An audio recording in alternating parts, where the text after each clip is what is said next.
Freedom is in peril. Defend it with all your might. This was the masthead of the newspaper National Herald when it was launched in 1938. Oh my, how the times have changed.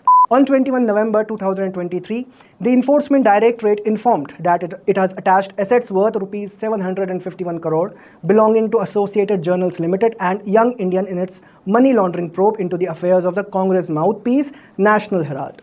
While immovable properties worth 661 crore belonging to AJL have been attached in Delhi, Mumbai and Lucknow, Young Indians' proceeds of crime have been attached in the form of equity shares. In this age of social media and news oversaturation, it's impossible that you might have not heard the term National Herald. Apparently, if you do not know, the names of several Congress leaders have come up in investigation of this case. Sonia Gandhi and her son Rahul Gandhi have been interrogated for hours by the ED in regard to this case. This video will explain every aspect of this case and why it's bad news for the Congress party. National Herald was established in Lucknow on 9 September 1938 by Jawaharlal Nehru. He was even an early editor of the newspaper, and until his appointment as Prime Minister, he was the chairman of Herald's board of directors. It was published by AJL, a Section 25 company which is generally a not-for-profit entity. Associated Journals Limited was the brainchild of Nehru, but not his personal property. It was started with the support of about 5,000 freedom fighters who became shareholders of the Associated Journals Limited. Apart from Nehru, its memorandum of association was signed by stalwarts such as Purushottam Das Tandon, Acharya Narendra Dev, Kailash Nath Kadju, Rafi Ahmad Kidwai and Govind Ballabh Pant. As of 29 September 2010, AJL had almost 1,057 shareholders. Apart from the National Herald, the AJL also published two newspapers, Qaumi Awaz in Urdu and Navjeevan in Hindi. Interestingly, prior to Associated Journal Limited's Navjeevan, another Navjeevan was published by none other than M.K. Gandhi. The Associated Journals Limited had started publishing Navjeevan with Gandhi's permission. Coming back to the National Herald, before independence, it was used to further cause of the freedom fighters, but after 1947, it became a Congress mouthpiece.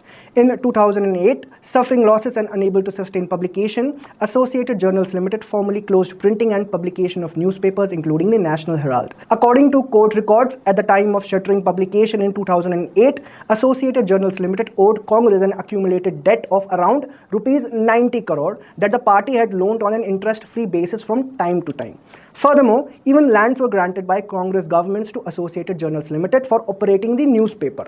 For instance, a plot in Panchkula's Haryana was allotted and re-allotted to the Associated Journals Limited in 1982 and 2005, both during Congress governments. Now, here comes the twist. In 2010, Associated Journals Limited was taken over by a new outfit, Young Indian Private Limited or YIL, which had Sonia Gandhi and Rahul Gandhi on the board of directors.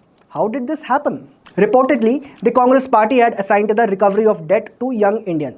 Notably, Sonia Gandhi and Rahul Gandhi, who are on the board of directors of Young Indian, own 38% each of its shares or 76% of the whole company. The rest 24% of the shares were held by Congress leaders Motilal Vora and Oscar Fernandez. Young Indian paid just Rs 50 lakh to the Congress as consideration for transferring the Rs 90 crore debt to itself. Owing to its losses, Associated Journal Limited was unable to pay the debt, and a large chunk of its share equity was transferred to Young Indian in lieu of the debt. Associated Journals Limited eventually ended up becoming a wholly owned company under the Young Indian. A critical juncture arrived in 2012 as then the BJP leader Subramaniam Swamy filed a complaint accusing Congress leaders of cheating and breach of trust in the acquisition of Associated Journals Limited by Young Indian. Notably, under the Income Tax Act, no political organization can have financial transactions with a third party. He alleged that Sonia Gandhi and Rahul Gandhi had taken over the Associated Journal Limited assets to gain profits. He also said that Young Indian paid only Rs 50 lakh for the right to recover Rs 90 crore Associated Journals Limited owed to the party, which implies that the Congress had written off the remaining Rs 89.5 crore. We just mentioned the assets owned by Associated Journal Limited. Notably, the company owns prime real estate in various cities including Delhi, Mumbai, Lucknow, Patna and Panchkula, which is worth around Rs 2,000 crore. Let's also quickly summarize the legal proceedings that have happened since Subramaniam Swamy's allegations. In year 2014, Metropolitan Magistrate Gomati Manocha summoned all the accused in the case, including the Gandhis.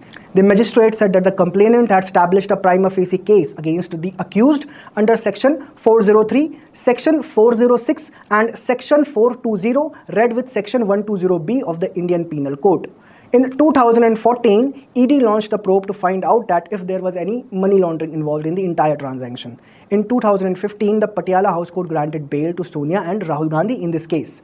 In February 2016, the Supreme Court refused to quash proceedings against the accused in National Herald case, which dashed hopes of Gandhi family.